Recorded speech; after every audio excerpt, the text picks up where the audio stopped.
All right, good morning. Good morning. I see everybody rolling in. Thank you for joining today's webinar. This is our August Outdoor Florida webinar hosted by the Office of Greenways and Trails. My name is Gabrielle Stewart, and today we are featuring Miss Lauren Ali, coordinator of the Great Florida Birding and Wildlife Trail at the Florida Fish and Wildlife Conservation Commission. Before we get into the webinar, I have a couple of reminders for today's presentation. At the end of the presentation, we will have a question and answer portion. So please hold all questions until then. You can use the chat tab to write in your questions, and please note that this webinar is being recorded and will be available to view on the Florida State Parks YouTube channel and our website in the future. And with that, I'd like to introduce our guest speaker here. In her role, she leads efforts to advance the trail as a powerful tool for conservation, connecting people with nature while promoting the protection of Florida's native birds, wildlife, and habitats. Her work supports the social, economic, and ecologic benefits of wildlife viewing across the state, helping to foster a conservation ethic among the Floridians and visitors alike. Originally from Trinidad and Tobago, Lauren currently lives in Tallahassee, Florida, and Lauren holds a Bachelor of Arts in Environmental Science from New College of Florida and a Master of Philosophy in Zoology from the University of the West Indies. Thank you again, Lauren, for taking time to speak on our webinar today. And I'm going to go ahead and hand it over to you now, so please go ahead and share your screen. Thank you, Gabrielle. And welcome, everyone. I'm so glad you've joined us here today. Can you guys all see my screen? Yes, awesome. All right. So let's get started. We're here today to get to know the Great Florida Birding and Wildlife Trail. And as Gabrielle said, I'm Lauren Ali. I'm the Great Florida Birding and Wildlife Trail Coordinator at the Florida Fish and Wildlife Conservation Commission. So first up, what is this trail? It is a collection of over 500 locations all around the state. And when you think of a trail, you usually think of a continuous path. But in this case, the sites aren't connected physically. They are connected conceptually. They've all been recognized by FWC as great places to see birds and wildlife. And the trail encompasses a wide range of both public and private lands, including wildlife management areas, national wildlife refuges, national, state, county, and city parks, national and state forests, college campuses, water management district, conservation lands. If there is a type of public land in Florida, it is very likely that it is represented on the trail. And if you look at the map, you will see the sites all over the state in the Panhandle, west, east, and south.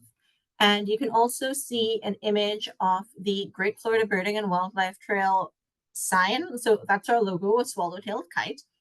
And when you've been driving up and down the roads of Florida, you've very likely seen these signs pointing the way to our locations. FWC provides detailed information on these locations, which assist birders and wildlife watchers as they explore Florida's wild spaces. And you can see here just a few of our lovely places that we've got. We've got the Big Bend. We have many beautiful classic Florida swamp locations with a variety of beautiful birds like spoonbills. We've got bobcats, manatees, anything that you want to see outside in Florida, you can find it on the Great Florida Birding and Wildlife Trail.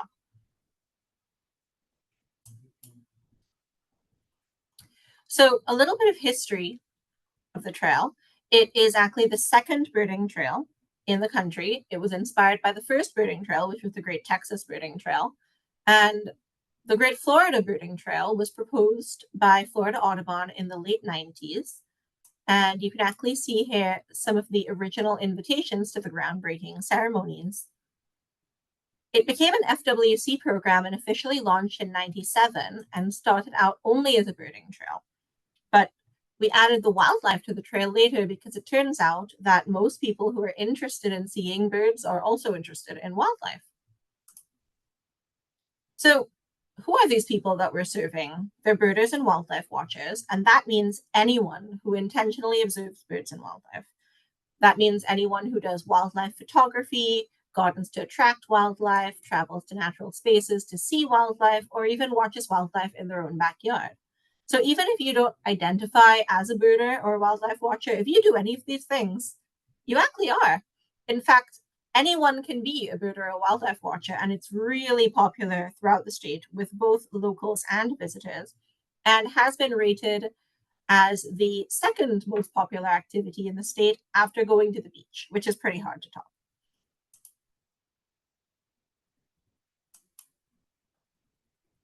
So, why do we need to have a birding and wildlife trail in the first place? It's a great way to promote conservation. When people visit natural areas and they get that firsthand experience, it builds a personal investment in learning about and protecting those areas and the wildlife that lives there. It just helps people connect to nature. So, what does the Great Florida Birding and Wildlife Trail do? One of our main activities is conducting research on birders and wildlife watches, including the economic contributions of these activities, which actually total over $7 billion per year in the state of Florida. We also research the characteristics of birders and wildlife watchers of all skill levels. For example, the image on this slide is from a recent study of beginner wildlife viewers and shows how different generations may participate in wildlife viewing socially. We take this information and we use it to provide resources for birders and wildlife watchers. One of our core resources is our website, floridabirdingtrail.com. So we recently relaunched this website with a bunch of exciting new updates. I encourage you to check it out. You'll see QR code on this slide, but any QR codes that you see in this presentation will also be appearing at the end. So don't feel like you've got to rush to check it out. But yeah, I definitely recommend taking a look at floridabirdingtrail.com. It contains detailed descriptions of what birds and wildlife you can expect to find at our trail sites. And it includes what you're seeing here, which is an interactive map that lets you search using different filters, like location, which can be anything from an address to a city to a county. So you can just find birding trail locations in any part of the state that is of interest to you. And then you can also search by popular bird species of Florida or important amenities that you might want at the location you're visiting. If you're new to birding and wildlife watching and you'd like to learn more about it, the website also contains information on how to get started. And we provide other online resources like the ability to order our printed trail guides. So these trail guides are great. They contain the same detailed descriptions that we offer on our website, but in paper form. So you can carry them around with you and you don't need access to the internet. Say you're going out to a lovely wilderness location where Wi-Fi is spotty. Well, you've got a trail guide. We also offer printed or PDF checklists of the bird, butterfly, and reptile species that are found around Florida to help you keep track of what you've seen. And these are all provided for free by FWC, and you can order them on our website. And then once you've used the website or printed guides to decide where you want to go, you can keep an eye out for our brown birding trail signs that I mentioned earlier. So we maintain a network of these all over the state to help people find our sites while you're out on the road. And every yellow dot on this map of Florida is a sign. We also host workshops and do webinars like this one to spread the word about the trail and provide opportunities for birders to expand their skills.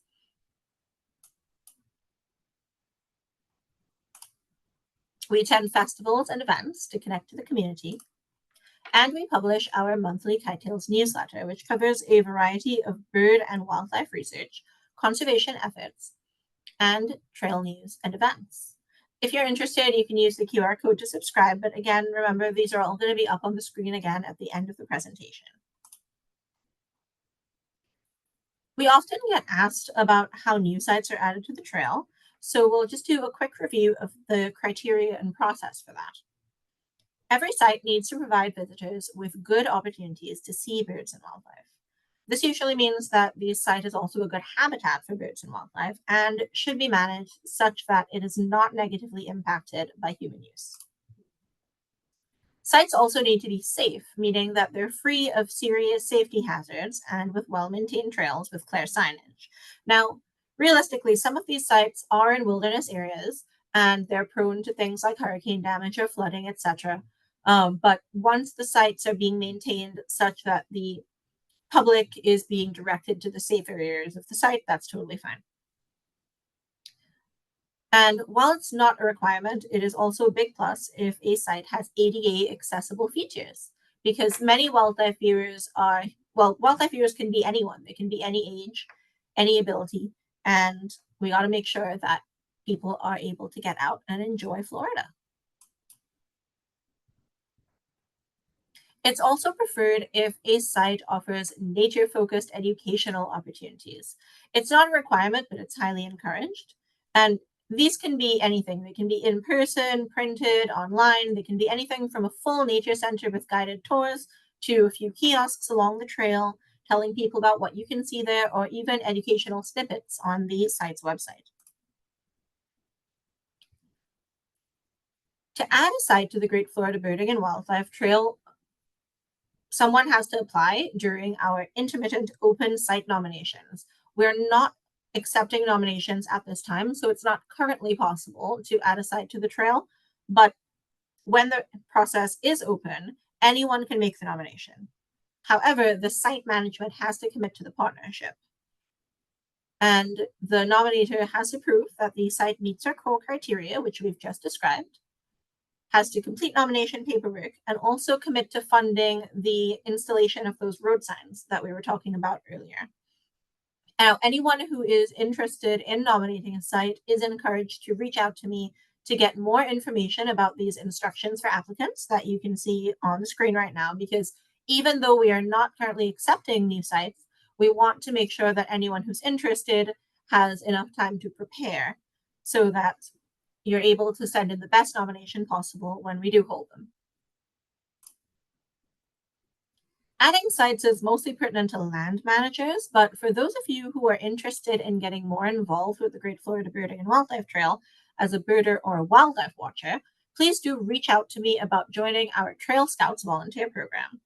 Trail Scouts visit birding trail locations and provide feedback on their experience using an online survey. And that information helps us stay accurate and make sure that all our trail users can find the sites that best meet their needs. And it's just a fun excuse to go outside and visit as many trail sites around Florida as possible. I also encourage you to check out our store for some birding swag, which you can access through floridabirdingtrail.com or through this QR code. And there's a lot going on at the trail, but this is just a quick overview. And so now we're at the end of the webinar. And thank you so much for coming today. And here are those QR codes I promised you earlier. And I'll take any questions now. Awesome. Thank you, Lauren. If you're able to at this time, go ahead and get a snapshot of those QR codes. Those are going to be really important. I hope everyone is feeling encouraged to visit one of the birding trails across Florida. I think that would be a great outing for family. So as Lauren stated, we are now going to open the floor to questions. So feel free to type those in the chat at this time. We do have a couple of questions to start off with, so I'll go ahead and start off on those. What resource do you find most helpful for first-time birding and wildlife trail goers? Any useful tips? Yeah, so we have a section on our website called Wildlife Viewing 101. And as I said, the website was recently relaunched. So we are planning to add even more material there. But we do have some lovely basic tips. So we've got a section called Birding Basics. And on that section, we cover just a few of the little tips that you need to know, like what are the core things you're looking for when you're trying to identify a bird. So things like the size, the shape, the plumage. Plumage, if you don't know, is a word that just means their feathers. And taking a look at their behavior, starting to learn a little bit more about what habitats you can find them in, and of course, bird sounds. But one of the best resources for someone who's just getting started is an app called Merlin Bird ID. So Merlin is an app that is produced by the Cornell Lab of Ornithology, and it's the best thing for beginners. It's so intuitive. You just let the app know what part of the world you're in. So there's bird packs, because there's thousands of birds all over the world, and the app splits the world into these little packs. And so, say we're in North America, and there's a southeastern North America pack. You download that, and it populates your app with every bird in that area, but then it uses location features and other features to narrow it down to what birds are near you. So you can just click and it will show you all the birds that have been seen near you anytime recently. And you can scroll through and look at the pictures. But another really cool feature it has is sound ID. So you can take your phone outside and press the sound recording button, and your phone will listen to the birds around you, and it will give you a very good estimation of what they likely are. So it's a great place to start figuring out, oh, this is a cardinal, this is a Carolina wren, oh, that's a woodpecker over there. So yeah, if you're just getting started, I definitely recommend looking up the Merlin app. Okay. That is awesome. I hope everyone jotted that down. The Merlin app would probably be the best resource for first-time goers. My second question is, are there any events coming up soon? So I know you mentioned that you guys have like events and festivals. Is there anything recently or recent that's coming up that people can We're attend? Yeah, actually, this weekend on Saturday, we're going to be at the Explore North Florida Expo in Ocala. Um, Okay. yeah, so if anyone's in the Ocala area, there's this big expo happening. It is, I said the name slightly wrong. Let me just make sure that I'm giving you the correct name. It is going to be the, is it Explore Outdoors? We go to so many of these festivals. I'm just looking at it real quick. Okay, no problem. Yeah. Um, well, anyway, it's the big outdoor festival that's happening in Ocala this weekend. I'm so sorry, I'm blanking on the name. Um, but yeah, the birding trail is going to be there, and we're going to have a booth. So if you would like to come and physically get a copy of one of those trail guides I mentioned, we're going to be there giving them out. And we're going to be at a variety of other festivals throughout there, mostly birding festivals. We're planning to go to the Space Coast Birding Festival, the Lake Apopka North Shore Birding Festival.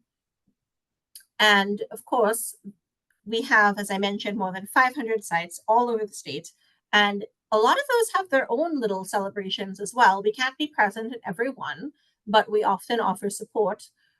So, what I would definitely suggest is checking out the big nature centers near you and seeing what their festivals are. Okay, great. I'm glad that there's many opportunities for people to get involved. That all sounds great. There are so many all Um, over the state. You just got yeah, to look them up. yeah, okay. And so our next question is from Nancy Stevens. She says, is this an internal FWC program or was it authorized by the Florida legislature in law? That's a great question. So, the history of the birding trail is actually pretty interesting. Uh, It actually is slightly older than the official FWC. So it began, as I mentioned, back in 1997 as an Audubon idea. But at that time, we didn't actually have Florida Fish and Wildlife Conservation Commission as it exists today. It was a different agency, Florida Fish and Game, I think it was. So I do not think that it is in law anywhere. I think it is now an official internal FWC program. Okay, I hope that answered your question, Nancy. And then Monique SC says, what's the oldest slash newest trail location? Gosh, well, the oldest trail locations are actually in the east section of the trail, which was the first to open. So this is actually our original trail guide for the east. And this is a beautiful book. It's no longer, I think, publicly available, but it does have a few hundred of for original locations. Um, So these are all the oldest at the same time, but originally some of the big ones were Fort Clinch State Park, and let's see, we've got so many. Orlando Wetlands Park got in really early. That's a great place I'd recommend going. Merritt Island National Wildlife Refuge, Canaveral National Seashore, Smyrna Dunes. There's tons of them in here. But yeah, all of the sites in the east were the first ones that were added to the trail. And then the newest sites were actually added just a couple years ago. And those new sites, we added 14 of them. And there's quite a range. Many of them are actually in Palm Beach County. So if you're down there, please do check them out.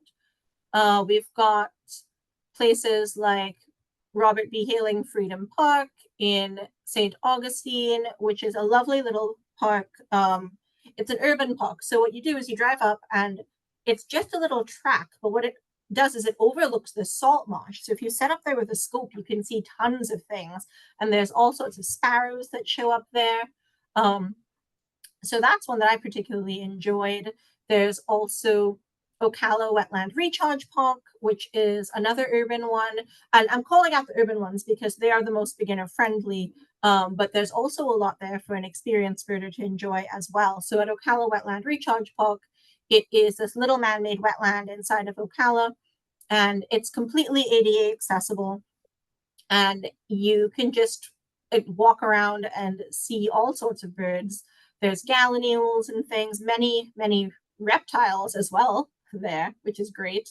Um, yeah, I think those are two of my beginner friendly favorites from the latest set that was added.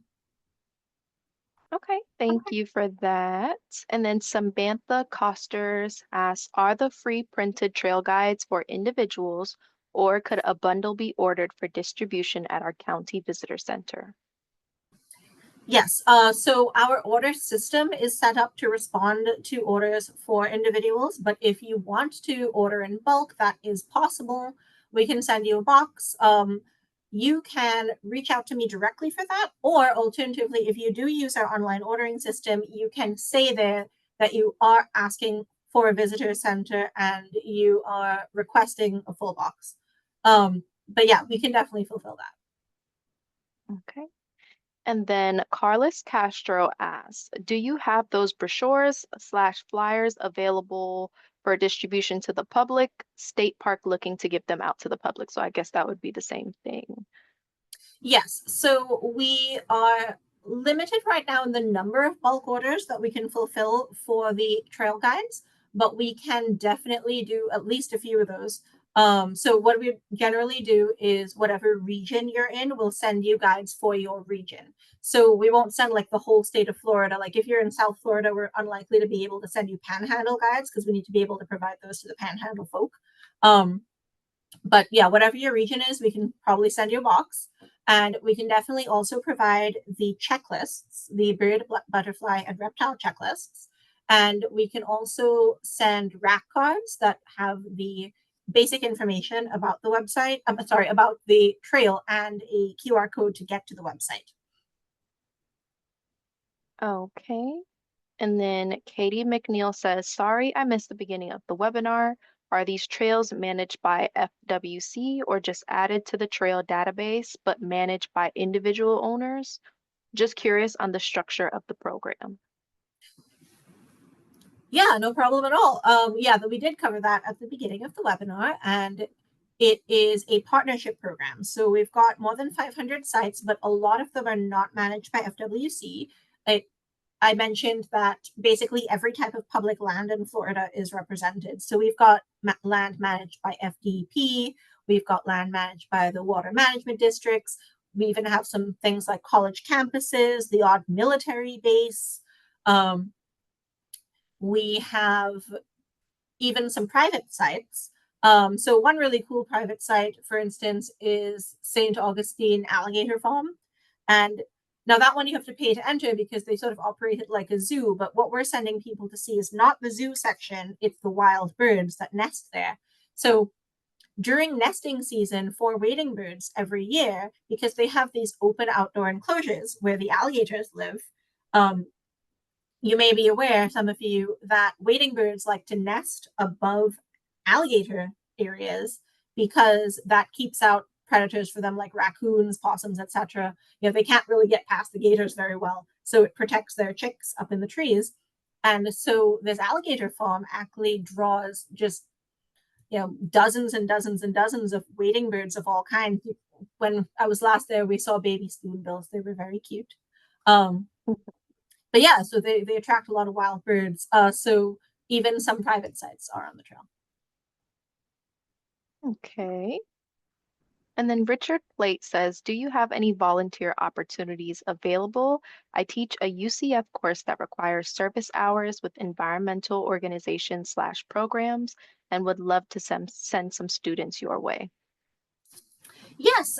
So I mentioned near the end of the presentation, we have our Trail Scouts volunteer program. So what you do for Trail Scouts is you go on our website and you see what trail sites are in your area, or we may provide you with a short list of places that we need people to look at for us.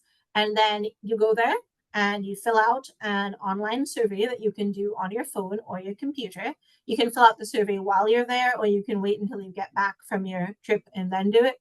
Um, and the survey asks about your wildlife viewing experience, infrastructure, etc., that you'll find at the site. And we are able to use that information to better manage our partnership program, make sure that things are accurate, make sure that all our sites are up to scratch. And people have a lot of fun doing it. It's just a really good excuse for people to go to a place they might have been thinking of visiting anyway for a while, or alternatively, to go somewhere new that they never thought of visiting if it's a place that we asked them to go. Okay. And And then, yeah, my contact information is up on the screen. So yeah, please reach out to me. yes, please jot that information down. Mr. Frostbutter J says, is there any downloadable app for bird identification available through this program? No, we do not have one through this program. So our thing is that we don't want to replicate things that are already out there. So, like that Merlin app I mentioned is one of the best ones, especially for beginners. They're already doing a great job, so we don't need to be replicating that service. Our service that we provide is Florida specific. So we are all about helping people get outdoors in Florida and see what Florida has to offer. So we are going to be adding some very basic bird identification information to our website. But what we're really doing is we're directing people out to the resources that exist for more general bird identification. And then we're providing detailed information on Florida and what you can see here. That makes sense. Um, let's see here. And then Charlene wanted to know, how does she find the URL for these sites? Um, All right, I you guess can I'm go just to the QR. floridabirdingtrail.com. So it's actually up on the screen right now. You can use the QR code, or you can just type in floridabirdingtrail.com whenever you're ready, and you will find all of our information. And to actually find the sites you're looking for, once you go to floridabirdingtrail.com, just hit the Explore tab. Okay, well, I hope that answered everybody's questions. Um, thank you for answering those questions, Lauren. We're going to go ahead and wrap up the webinar. Thank you again for your presentation. If there's anyone here that's not yet subscribed to our monthly webinar series, you can do so on our website. That'll be at floridadep.gov/OGT. And then next month, we will be featuring David Jones at the Sportsability Alliance. So if you have any questions of feedback or feedback about today's webinar or the Outdoor Florida webinar series, please feel free to email us at Office of Greenways and Trails at floridadp.gov. Thanks again for joining, and we will see you all next time. Thanks, everyone. Bye bye. Bye. Thank you.